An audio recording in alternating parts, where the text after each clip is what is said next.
vloggers yung mga kasama natin, si Z Vlogger.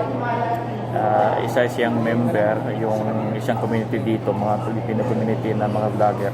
So tanungin natin siya kung anong organisasyon yan, tapos kung kailan yung meet and greet. So ito si Z Vlogger. Jed, kailan ba yung, ano ba yung grupo mayroon tayo?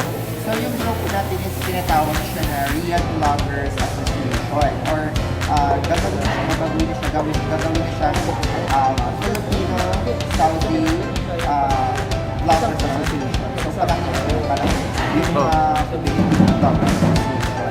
So ang main purpose is tumulong sa mga, not just for ourselves as Filipino vloggers, just to make content, but of course we're doing this for our fellow kababayan. So as what we started, we already contributed to the bahay ng kanina. We just did some foods, money, and everything just to help to our kababayan. And of course, there are already two Filipinos that we give plane ticket going back to the Philippines. Oh, wow. So this is the main purpose of our organization. So for those vloggers who want to join for the Filipino Vloggers Association, just feel free to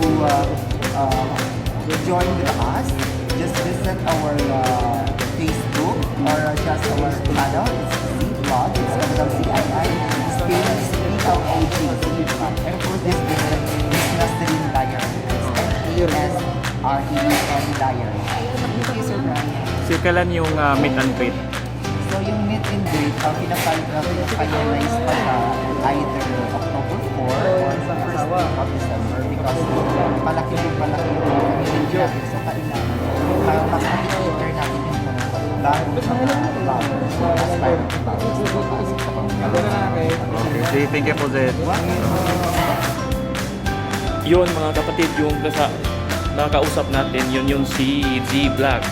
So pag yung dito sa Riyadh, pag gusto nyo sumama sa grupo ng mga vloggers, so i-follow nyo si Z Vlog, tapos yung akin rin, i-click yung subscribe button dyan.